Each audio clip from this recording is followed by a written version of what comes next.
우리는 지난주 바울 자신을 폭행한 유대인들을 향해서 먼저 자신의 출신을 밝히는 사도 바울의 모습을 보았습니다. 한마디로 정리하자면 자신은 유대인 중에 유대인, 히브리인 중에 히브리인이라는 그런 이야기였습니다. 그리고 그 증거, 그 증인이 바로 대제사장 그리고 장로들이라고 바울은 유대인들에게 이야기를 들려줍니다. 심지어 바울은 그들의 명령으로, 대제사장과 장로들의 명령으로 예수 믿는 자들을 잡아오기 위해서 율법을 향한 열심으로 다메섹까지 가서 예수 믿는 자들을 잡아오려고 가게 되었다는 이야기까지 우리가 지난주에 보았습니다. 오늘 이어지는 바울의 이야기를 계속 들어보려고 합니다. 바울의 변론 계속 이어집니다. 6절 같이 읽겠습니다. 시작. 가는 중 다메섹에 가까이 갔을 때에 오정쯤 되어 호련히 하늘로부터 큰 빛이 나를 둘러 비치매. 6절부터는 우리가 익히 알고 있는, 이미 다루었던 바울의 회심 사건을 기록하고 있습니다. 그렇게도 율법의 열심이었던 사람이 왜 갑자기 예수 그리스도를 믿게 되었는지, 그리고 이후에 왜 그토록 복음의 열심인 자로 살아가게 되었는지, 왜 그토록 복음의 열심인 자로 살아가게 되었는지, 그 과정을, 그리고 그 이유를 바울이 밝히고 있습니다. 사실 바울은 그런 자신의 간증을 통해서 자신의 이런 간증을 듣고 있는 유대인들 역시 자신과 같은 길을 걷게 되길, 자신처럼 예수를 주로 고백하게 되길, 자신처럼 복음의 열심인 자로 살아가게 되길 소망하는 그런 마음으로 유대인들 앞에서 자신의 이야기를 들려주고 있는 겁니다. 바울은 자신이 다메섹으로 가던 길에 체험했던 일을 이야기합니다. 장소는 다메섹에 가까이 갔을 때, 즉 다메섹 인근입니다. 시간은 오정쯤, 오늘날의 시간으로는 낮 12시 정도. 태양빛이 가장 강렬하게 내려 쬐이는 바로 그런 때입니다. 그런데 그 빛, 태양빛보다 더 크고 강렬한 빛이 바울을 둘러싸는 기이한 현상이 벌어집니다. 큰 빛이라는 이 표현은 태양빛과는 비교도 되지 않는 어마어마한 빛, 즉 초자연적인 신적인 빛을 이야기합니다. 그런 빛이 바울을 둘러서 비쳤다라고 기록합니다. 두르다라는 표현은 사방으로 둘러서 꼼짝할 수 없도록 사방을 에워쌌다는 그런 표현입니다. 전후 좌우 빛이 지금 둘러싸고 있는 겁니다. 어디로도 빠져나갈 수 없도록, 도저히 거부할 수도 벗어날 수도 도망할 수도 없는 그런 상황에 갇힌 겁니다, 바울이. 물론 이 빛은 단순한 빛이 아니었습니다. 바울에게 임한 특별한 주의 은혜였습니다.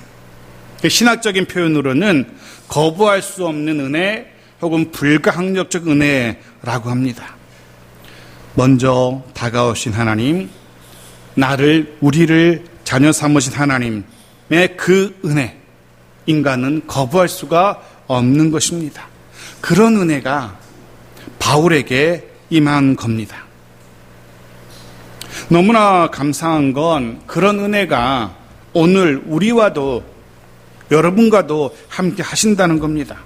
뿐만 아니라 이후로 더 크고 더 놀라운 은혜가 우리 모두를 에워싸게 되기를 또한 소원합니다. 인간적인, 세상적인 우리의 생각을 꼼짝 못하게 붙들어 매서 주저앉히는, 심지어 지금까지 우리가 너무나 즐겨하던, 우리에게 너무나 익숙하던 그런 습관조차도 다 포기할 수밖에 없는 강력한 주의 은혜가 우리를, 여러분을 둘러싸기를 소원합니다. 그래서 그 은혜 앞에 엎드리고 순복할 수밖에 없게 되기를, 그래서 그 은혜를 따라서 살아갈 수밖에 없는 그런 우리의 삶으로 변화되어지기를 주의 이름으로 축복합니다. 말씀드린 것처럼 오늘은 맥주감사주일이며 동시에 창립 7주년이 되는 주일입니다. 분명한 사실은, 우리가 기억해야 될 사실은 주님의 그 은혜로 우리가 여기까지 왔다는 겁니다. 그 은혜로 2021년도의 상반기를 마무리했고, 그 은혜로 7주년을 맞이하고 이제는 8주년을 향해서 달려가는 문턱을 넘게 되었다는 것 분명합니다.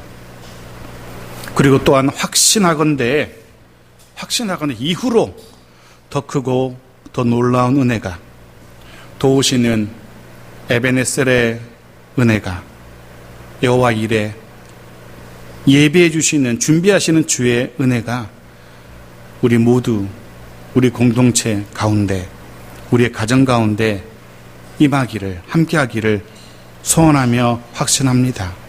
이후로도 그 은혜 가운데, 그 은혜로 인하여 영육 간에 늘 강건하고 더 성장하고 더 성숙해지는 우리 모두이기를 또한 주의 이름으로 축복합니다. 7절입니다. 같이 읽죠. 시작. 내가 땅에 엎드러져 들으니 소리 있어 이르되 사울아 사울아 내가 왜 나를 박해하느냐 하시거늘. 보십시오. 바울이 그 은혜 앞에 엎드립니다. 엎드릴 수밖에 없습니다. 너무나 강력한 주의 은혜이기 때문에. 이 엎드림은 단순한 엎드림이 아닙니다. 그 신적인 권위, 신적인 힘에 압도된 엎드림입니다. 자신의 힘이, 자신의 지식이, 자신의 경험이, 자신의 생각이, 자신의 모든 것이 무력화되었음을, 아무것도 아니라는 사실을 인정하는 그런 주 앞에 엎드림입니다. 바울은 주의 임재 앞에 엎드립니다. 바라기는 우리도 그렇게 주님의 임재 앞에 엎드릴 수 있어야 합니다. 주님 앞에 내 연약함을 인정하고 내 부족함을 인정하고 엎드려야 됩니다. 그럴 때, 주님 앞에 온전히 엎드릴 때 비로소 주님의 인도하심과 주님의 새로운 채우심을 경험하게 될 겁니다. 그렇게 자신의 것을 내려놓지 않으면, 자신의 것을 비우지 않으면 주님이 주님의 것으로 채울 수가 없는 겁니다. 엎드려야 합니다. 바울처럼 주님의 임재 앞에, 그 은혜 앞에 엎드리고 나의 연약함을 고백할 수 있는 우리 모두이기를 소원합니다. 그렇게 엎드린 바울에게 소리가 들립니다.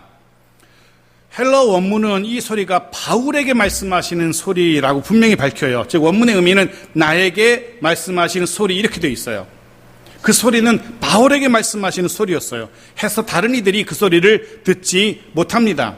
이 소리는 오직 바울을 위한, 바울에게 말씀하시는 주의 음성, 주의 말씀이었기 때문에 바울에게만 들린 겁니다. 사랑하는 성도 여러분, 오늘 우리 모두에게, 여러분 각자에게, 다른 사람에겐 들리지 않는 오직 내게만 말씀하시는, 내게만 깨닫게 하시는 성령 하나님의 음성이 들리기를 간절히 소원합니다. 나만을 위로하시는, 내 마음을 평안케 하시는 그 음성이 나로 하여금 새로운 소망을 품게 하시고 나에게 새로운 확신을 심어주시는 그 음성이 내게 들려지기를 간절히 소원합니다. 각자에게 말씀하시는, 제가 같은 목소리로 같은 내용으로 말씀을 전하지만 여러분 각자에게 전혀 다르게 내게만 말씀하시는 주의 음성이 들려지는 그런 시간이, 그런 은혜가 되어지기를 주의 이름으로 축복합니다. 사랑하는 성도 여러분, 오늘 우리에게도 다른 에게는 들리지 않는다 할지라도 내게는 들려지는 그 음성이 있어야 됩니다.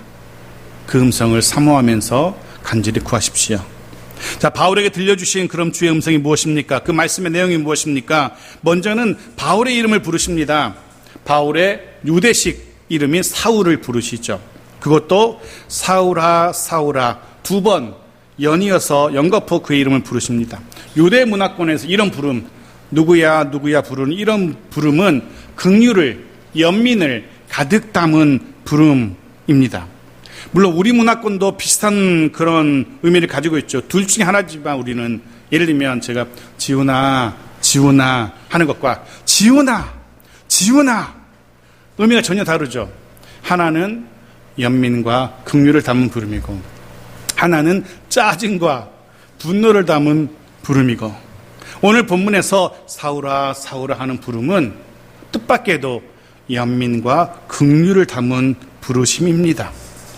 왜 나를 박해하느냐? 그러면 당연히 그 부름도 분노와 짜증을 담은 부름이어야 될 것 같은데 뜻밖에도 그 부르심은 긍휼의 부르심이었다는 겁니다. 성경에도 그런 기록들이 자주 등장하죠. 마르다야 마르다야 혹은 시몬아 시몬아 이런 부름. 한없는 긍휼과 연민을 담은 주님의 인자한 부르심이었습니다. 오늘도 그런 한없는 긍휼과 연민으로 내게 말씀하시고 내 이름을 부르시는, 여러분의 이름을 부르시는 그런 성령 하나님의 음성이 여러분에게 들려지기를 주의 이름으로 축복합니다. 자, 그렇게 사울을 부르신 후에 주께서 말씀하십니다. 네가 왜 나를 박해하느냐? 여기 사용된 박해는 집요하고도 끊임없는 계속되는 박해, 괴롭힘을 말합니다. 생각해 보십시오. 왜 사울이 한 번도 만나본 적도 없는 예수를 박해했다라고 그렇게 말씀하셨는지. 사실 이 부분은 우리가 이미 9장에서 이미 다루었던 내용이죠. 간단히 정리해 드리자면, 누군가 제 가족 식구들을 괴롭힌다면 그건 분명 또한 저를 괴롭히는 것과 동일한 것이죠. 예수의 제자들을 괴롭히는 것, 주께서 피로 세우신 교회를 박해하는 것, 그건 곧 예수 그리스도를 박해하는 것입니다. 이 부분은 지나가고 8절도 통과, 그리고 9절입니다. 같이 읽죠. 시작. 나와 함께 있는 사람들이 빛은 보면서도 나에게 말씀하시는 이의 소리는 듣지 못하더라. 이미 9장에서 똑같은 내용이 기록되어 있어서 8절은 통과했지만 9절은 통과하지 않고 묵상하는 이유가 있습니다. 오늘 본문에서는 자신과 함께하던 이들은 빛은 보지 못했지만, 빛은 보았지만 소리는 듣지 못했다라고 바울이 회상하고 있죠. 빛은 보면서도 말씀하신 소리는 듣지 못했다. 그런데 9장 7절, 이미 우리가 보았던 9장 7절에서는 또 다른 이야기를 하고 있어요. 보십시오. 같이 읽죠. 시작. 같이 가던 사람들은 소리만 듣고 아무도 보지 못하여 말을 못하고 서 있더라. 보십시오. 22장에서는 빛은 보면서도 소리는 듣지 못했다라고 기록했는데 9장에서 이미 바울이 한번 이야기하기는 일행도 소리를 들었다라고 기록해요. 그런데 오늘 본문에서는 듣지 못했다라고 기록하고 있고, 기록상으로는 바울의 기억력이 오락가락 하는 기억력처럼 보이죠. 그때 했던 진술이 다르고 오늘 하는 진술이 다르고, 그러면 진술의 신빙성이 확 떨어지죠. 바울이 그래 보여요. 네, 이렇게 설명할 수 있습니다. 바울 일행도 소리를 듣긴 들은 것 같습니다. 하지만 그 소리가 무슨 소리인지 도무지 이해가 되지 않았던 겁니다. 마치 낯선 처음 듣는 외국어 혹은 생전에 듣지 못했던 기계음이나 외계어를 듣는 것처럼 소리가 들리긴 들리지만 그것이 무슨 말인지 무슨 의미인지 알 수가 없었던 겁니다. 해서 실제로 듣지 못한 것과 같은 거죠. 그래서 본문은 듣지 못했다라고 표현했던 것 같아요. 이런 겁니다. 매주일 주의 말씀을 선포합니다. 어떤 사람에게는 그 말씀이 주의 음성으로 들리지만 또 다른 어떤 사람에게는 말씀을 전하는 제 소리가 아무 의미 없는 소리로, 도무지 무슨 말인지 알 수 없는, 이해되지 않는 그런 그냥 외침으로 들릴 수도 있을 겁니다. 이런 사람은 결국 예배 마치고 집으로 돌아갈 때 아무 소리도 듣지 못한 채 교회 문을 나서는 것과 매한가지죠.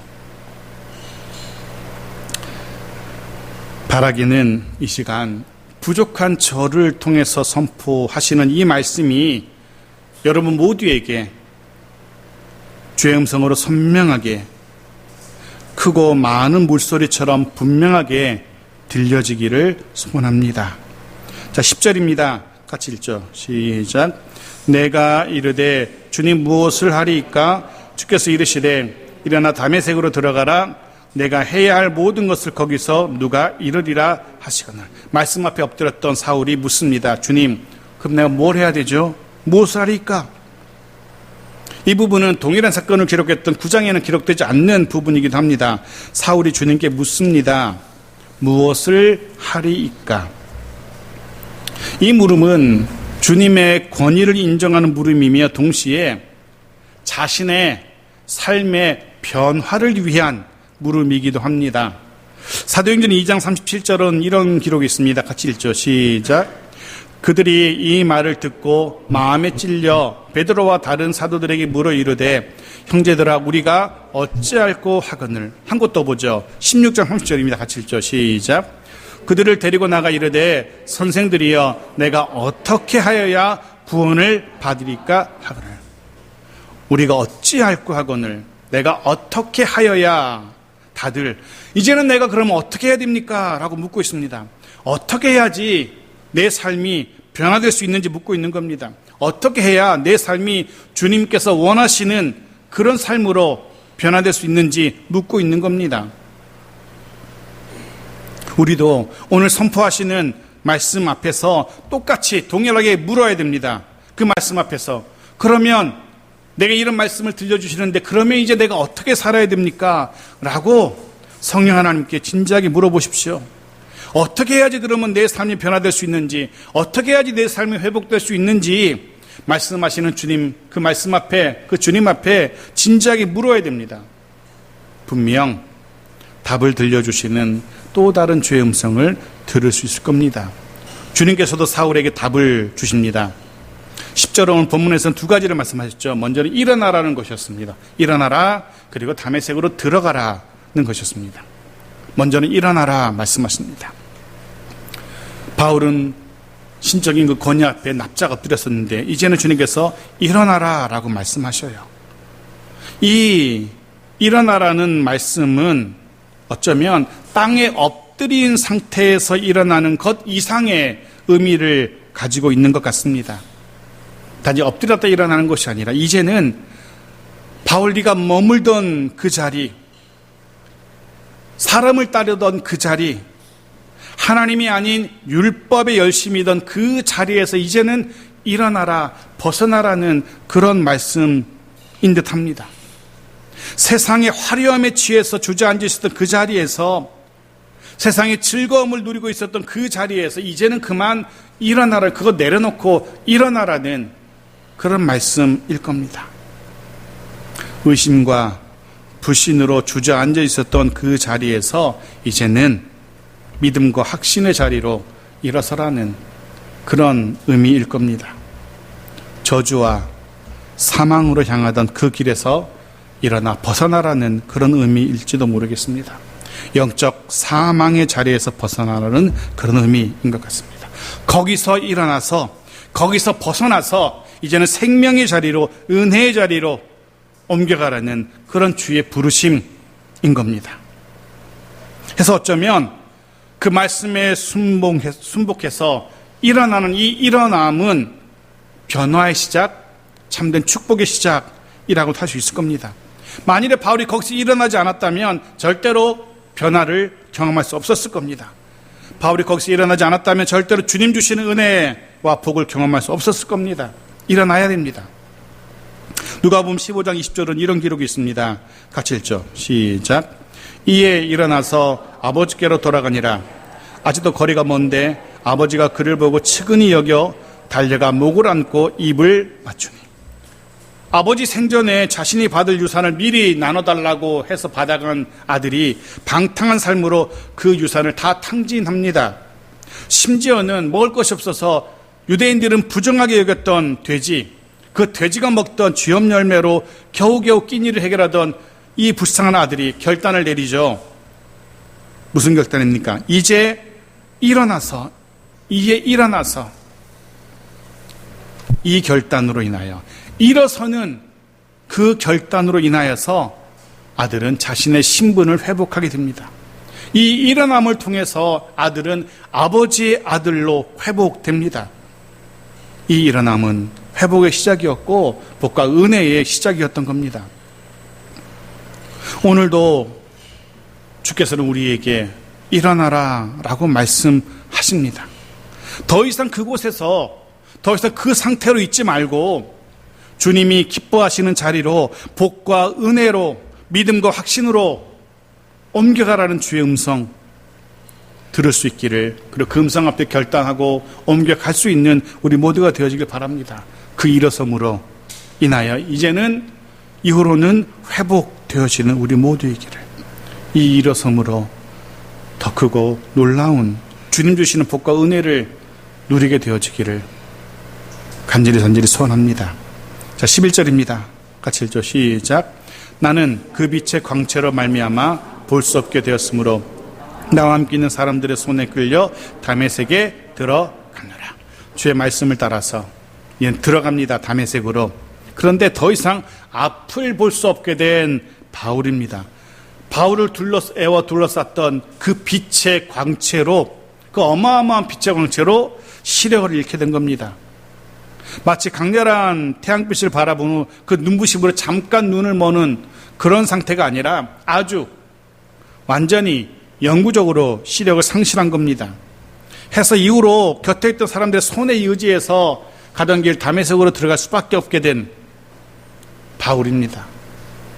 이전까지 늘 당당했던, 늘 앞에 섰던, 선두에 있었던 엘리트 바울이었죠. 그런데 이제는 누군가의 손이 없다면 단 한 걸음도 옮길 수 없는 그런 바울로 바뀝니다. 인간적으로 생각하면 참 안 된 것 같은, 불행하게 된 것 같은 그런 바울의 모습이죠.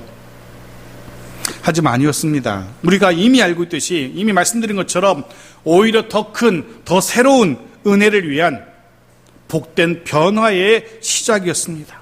더 복된 삶을 위한 변화의 시작이었던 겁니다. 사랑하는 성도 여러분, 때로 마치 오늘 본문의 시력을 잃은 바울처럼, 시력을 상실한 것처럼 어두운, 암담한, 어찌할 바를 모르는 힘겨운 상황 혹 만나게 된다 할지라도 너무 낙심하거나 너무 실망하지 마십시오.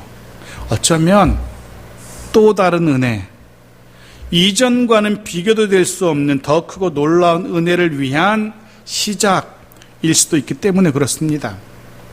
지난주에도 말씀드린 것처럼 중요한 건 어떤 상황에서도 믿음의 눈을 잃지 않는 겁니다. 믿음의 눈으로 사건과 상황을 해석하고 그 믿음의 눈으로 내게 다가오시고 내게 말씀하시는 주님을 바라볼 수 있는 우리 모두이기를 주의 이름으로 축복합니다.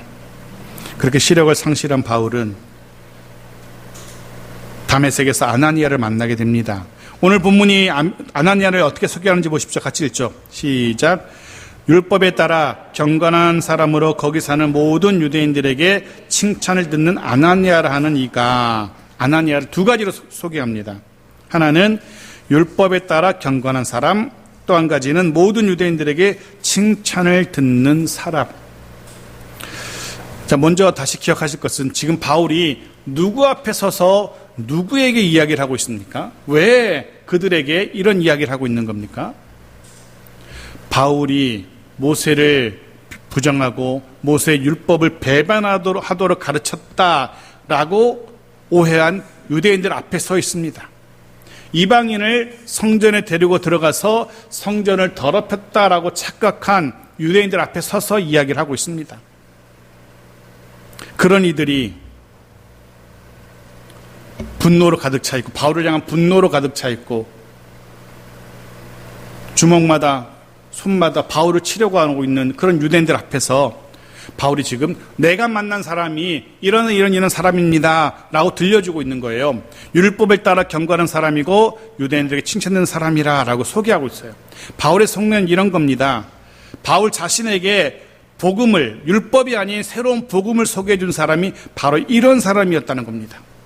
바울 자신에게 주의 복음을 전해준 사람이 뭐 근본도 없고 정신나간 그런 사람이 아니라 자신이 전하는 예수와 예수의 복음을 전하는 사람이 당신들도 존경하는 아나니아라고 소개하고 있어요. 그러니 그런 나를, 그에게서 들은 나를, 그에게서 복음을 들은 나를 너무 무시하거나 적대시지 말라라는 그런 의도를 담고 있습니다. 그리고 마지막 13절 같이 읽죠. 시작. 내게 와 곁에 서서 말하되 형제 사울아 다시 보라 하거늘 즉시 그를 쳐다보았노라. 아나니아를 통해서 잃었던 시력까지 회복하게 되었다라고 그렇게 유대인들에게 들려줘요. 시력을 다시 회복하게 됩니다. 사람들이 흔히 말하는 기적을 바울이 난생 처음 체험하게 된 거죠. 바라게 이런 기적, 회복케 하시는 주의 은혜가 우리 모두에게 임하시기를 주의 이름으로 축복합니다. 동시에 이런 기적이라는 것이 하나님의 은혜, 하나님의 일하심의 증거잖아요. 바울이 다시 보게 되었다는 것, 이건 하나님이 바울을 위해서 일하셨다는, 하나님의 은혜 베푸셨다는 그런 살아있는 증거인 겁니다. 해서 바울이 다시 보게 되었다는 것, 그리고 이후에 바울이 율법의 도가 아닌 예수의 도를 전하게 되었다는 것, 그것 다 하나님이 인정하신다는 것을 의미하기도 합니다. 그러니 이런 나를 너무 뭐라 하지 말라라고 바울이 이야기합니다. 자, 여기까지가 바울이 왜 예수의 도를 전하는 자로 살게 되었는지, 자신이 왜 이렇게 변하게 되었는지 설명한 바울의 변론이었습니다. 자, 말씀을 정리합니다. 오늘 본문은 다메섹으로 향하던 길에 있었던 바울의 체험, 예수 그리스도와의 만남의 체험을 기록하고 있었죠.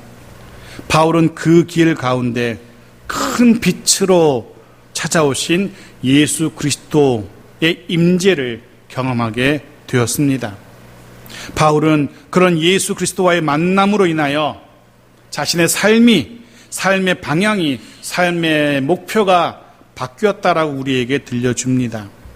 그리고 또한 우리는 예수 그리스도의 은혜로 바울이 회복되는 장면까지도 목격할 수 있었습니다. 바라기는 우리 모두에게, 여러분 모두에게 큰 빛으로 임하시는 주의 은혜가 있기를 소원합니다. 치유의 은혜가 필요한 이에게는 치유의 빛으로 임하시는 은혜가 있기를, 위로가 필요한 이에게는 위로의 빛으로 임하시는 주의 은혜가 있기를 소원합니다. 격려가 필요한 이에게는 격려의 빛으로 임하시고, 능력이 필요한 이에게 능력의 빛으로 임하시는 주의 은혜가 우리 모두에게 임하시기를 간절히 소원합니다. 오늘 맥주감사주일로 또 창립감사주일로 예배드리고 있습니다. 분명 지난 시간 수많은 위기와 어려움이 있었지만 그런 은혜로 인하여 6개월을 잘 마무리할 수 있었고, 그런 은혜로 인하여 지난 7년을 마무리하고 7주년을 맞이하게 된 겁니다. 해서 더더욱 소원하기는 개인적으로도 그리고 가정적으로도 큰 빛으로 임하시는 주의 은혜로 말미암아 이전보다 더 크고 더 놀라운, 이전보다 더 복된 변화와 회복 그리고 성장을 경험하는 우리 모두이기를 축복합니다. 더 나아가 7주년을 맞이한 주의 몸된 창성 공동체 가운데 이후로 더 귀하고 복된 변화의 은혜, 회복의 은혜가 임하기를 또한 축복합니다. 그리고 코로나 바이러스로 힘겨워하는 이 땅 가운데에도 주님 주시는 변화와 회복의 은혜가 임하게 되길 주의 이름으로 축복합니다. 아멘.